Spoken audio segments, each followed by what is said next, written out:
What if I told you that disappearances in Stranger Things are not just fiction? That in our world, kids really vanished in ways no one can explain. No footprints, no struggle, no suspects, just gone, like they were pulled into another place entirely.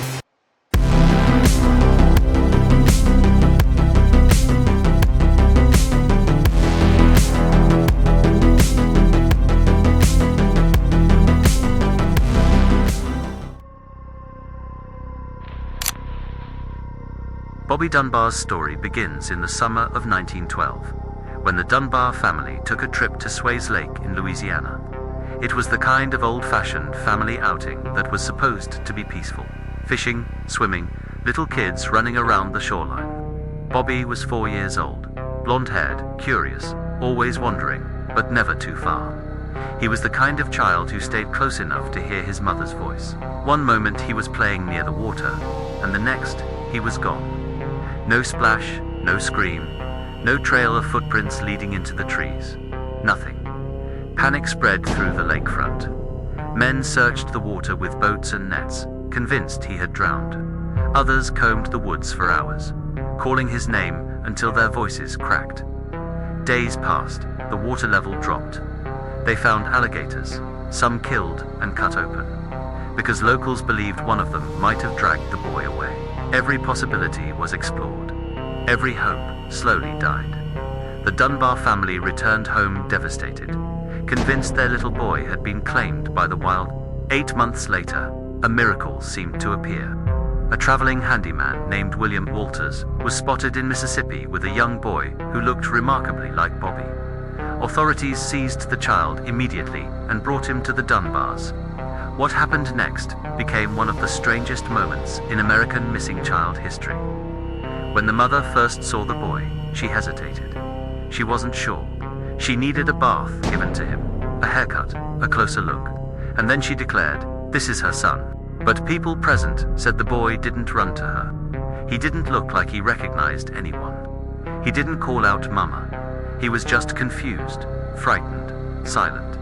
Still, he was taken home and celebrated as the returned boy who survived 8 months on the road. But William Walters didn't back down. He insisted the child was not Bobby Dunbar at all. He said the boy was Bruce Anderson, the son of a woman who worked for his family. He said the mother had willingly given him the child to care for. He begged the court to listen. No one cared. A poor handyman accusing a wealthy family in 1912 had no chance. Walters was sentenced to 2 years of hard labor for kidnapping, all while insisting they had the wrong boy. The story should have ended there, a joyful reunion. But it didn't feel right. The boy grew up with the Dunbars, lived a normal life, got married, had children, yet he always felt disconnected from the story of his disappearance. He avoided talking about it, never liked the attention. It was as if the mystery followed him his entire life. Then, nearly 100 years later, the truth finally cracked open. In the early 2000s, one of Bobby's granddaughters took a DNA test. The results shattered the famous miracle return. The boy raised as Bobby Dunbar was not a Dunbar at all.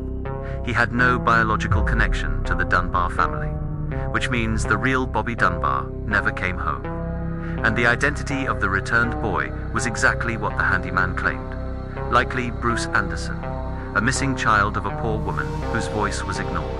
The case became a haunting symbol of how badly people wanted a happy ending, so badly that they forced one into existence, even if it wasn't real.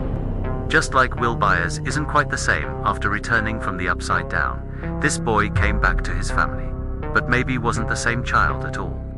The town accepted the story they wanted. The authorities rushed to conclusion, and the truth got buried underneath official answers. Stranger Things echoes that eerie fear that a child can return physically, but something deeper, something essential, might be missing, changed, or replaced. Dennis Martin's story starts on June 14, 1969. Deep inside the Great Smoky Mountains National Park, one of the most visited and heavily wooded natural areas in the United States. Dennis was 6 years old, a quiet kid with a shy smile, camping with his father, grandfather, and older brother. This wasn't a dangerous trip. The Martin family had been doing these Father's Day hikes for years. It was supposed to be simple: crisp mountain air, a grassy meadow, and kids running around in the sunlight. Nothing strange, nothing risky. That afternoon, the boys decided to play a trick. They spread out behind the trees, planning to jump out and scare the adults. Dennis, being the smallest, hid behind a bush slightly farther uphill, only a few steps away. His dad watched him go. Literally watched. Less than 60 seconds later, the other boys jumped out and laughed, but Dennis didn't. His father called his name. No answer. He ran to the bush Dennis was hiding behind, and there was nothing. No footprints, no sounds, no movement. The woods were silent, except for the wind moving between the trees. Within minutes, the family and nearby hikers began shouting his name. They scoured the forest, checked the trails, the streams, behind every rock and log. Dennis didn't wander far. He was too shy, too afraid to be alone. The timeline was impossible. He could not have walked out of sight so quickly. The brush was dense, the slopes steep, and visibility short. Search teams arrived fast. Eventually, more than 1,400 people participated over days, making it one of the largest search operations in national park history. Rangers, volunteers, Green Berets, bloodhounds, tracking experts, all combing the woods. But here's where the cracks begin. The dogs never picked up his scent, not even once.